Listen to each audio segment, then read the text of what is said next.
underdogs, it didn't show. Maybe the tide had turned, but they were determined upstream swimmers. The Bucks had a lot of things going for them. Momentum, psychological and home court advantages. The visitors had something going for them too. It was called Celtic pride. Indefinable, but still it was there. The knowledge of 11 past championships, of never having lost the final game in a championship round. It had something to do with the way the Celtics had always come back. Typical was the 6th game of the 1969 playoffs. The Lakers had the Celtics on the ropes. Just moments left in the game, Elgin Baylor couldn't keep the ball in bounds, and the Celtics had the ball. It went to Sam Jones, who shot off balance and off the wrong foot. That basket won the game, an opportunity for the Celtics to go on to win the championship in Game 7. It was the last of Boston's 11 titles. Now they were to find out if Celtic pride would make it 12. If they were to win it, it would have to be on Milwaukee's court in front of a Bucks crowd. What goes through a mind of a player going into a 7th game of a championship playoff? If there is one player who could talk about it with authority, it is Captain John Havlicek. It's like a heavyweight championship fight, and it's the 15th round, and everyone's going to give 100%, and no one's going to give up. You're going to play as hard as you can, as long as you can, and as well as you can, because there is no more one game in the season that is over as of today, and this is exactly what we did. The Celtics were up for this one, and Dave Cowens higher than anyone as he controlled the tap to Havlicek. John fed Don Chaney perfectly, and the Celtics jumped into the lead. Just before halftime, the Boston defense, which caused 11 turnovers in the first half, started the Celtics on a scoring spree. Havlicek hit on a jumper, followed by a Don Nelson jumper.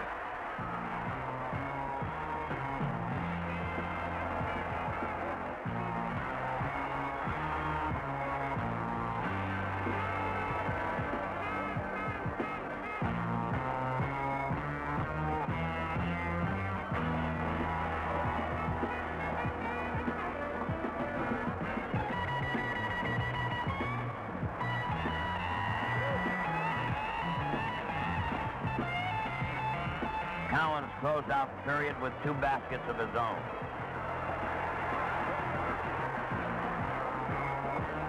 The Celtics were the owners of a 13-point lead when they went to the dressing room.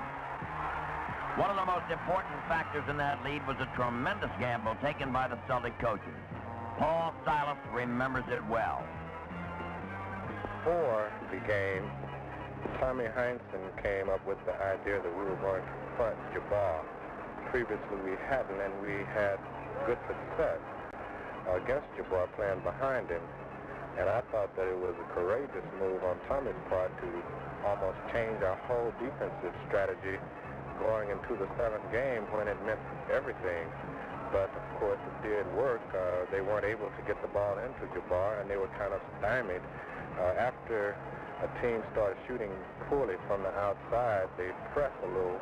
And when they can't get the ball on the inside, especially to their number 1 scorer, they have problems.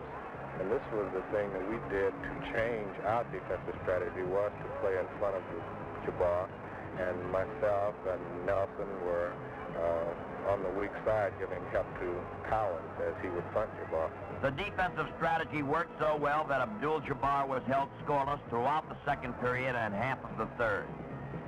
One other important factor was the play of Paul Westphal. Don Chaney got in early foul trouble. When Duck had to come out, Westy was under tremendous pressure to come through. All Westphal did was fit perfectly into the Boston defense containing the veteran Oscar Robertson.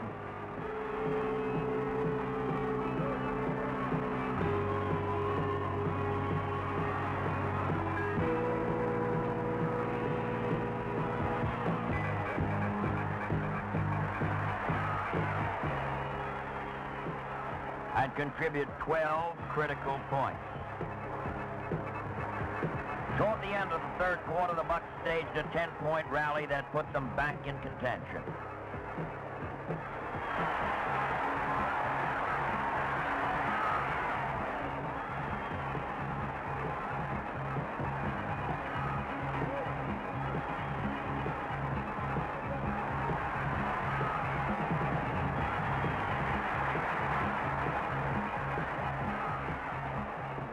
the fourth period, the Boston defense was still harassing the Bucks into mistakes, while the Celtics rattled off 8 straight points on baskets from close in. More defense and a Cowens Havlicek burst of points put the game beyond doubt. Hondo started it with a drive up the middle that became a 3-point play. After Paul Westphal hit a couple of free throws, Cowens hit a jumper from the corner. The Boston defense smothered the Bucks.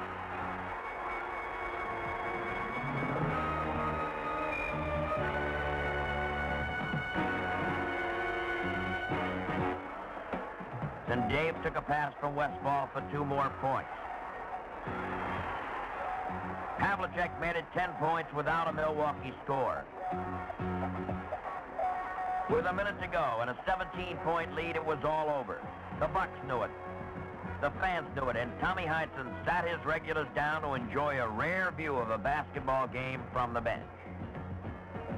When the end came, it didn't take a basketball expert to distinguish the winners from the losers.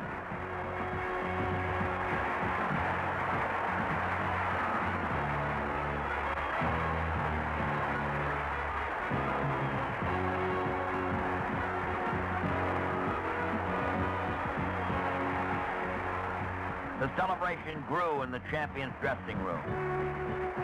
The news of the selection of John Havlicek as the playoffs MVP didn't hurt the mood either. They had won the game. They had to win.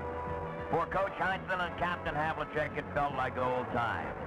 It was a familiar experience for President Red Auerbach, championship number 12 in his book of Boston.